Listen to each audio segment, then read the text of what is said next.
اس طرح کی اناپ شناپ باتیں کر رہے ہیں۔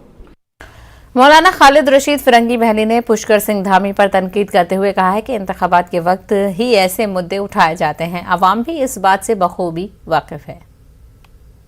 یہ ہے کہ اتنے سال ان کی جب حکومت رہی تو وہ یونیفارم سول کوڈ کیوں نہیں لاگو کر پائے، اور at the time of election اس طریقے کی بیان بازی پچھلے کئی سالوں سے مسلسل ہوتی آ رہی ہے، اور عوام بھی اس بات سے بخوبی واقف ہے کہ الیکشن کے ٹائم میں اس طریقے کے مدعے کیوں اٹھائے جاتے ہیں۔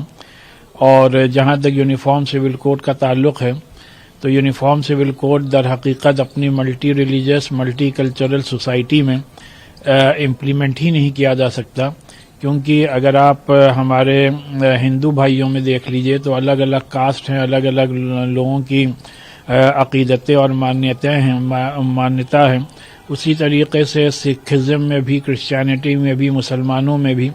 سب کی الگ الگ اپنے مذاہب کے اعتبار سے لوگوں کی الگ الگ روایتیں ہیں، لہذا کسی بھی طریقے سے اپنے اس ملک میں یونیفارم سول کوڈ کو پریکٹیکلی امپلیمنٹ نہیں کیا جا سکتا ہے، جہاں پر کہ ہر 100 کلومیٹر پر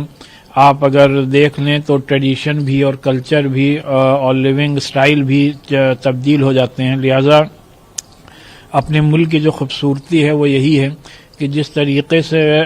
لوگ اپنے اپنے مذاہب پر اپنے اپنے مذہبی عقیدوں سے عمل کرتے آ رہے ہیں، وہی سلسلہ جاری رہنا چاہیے۔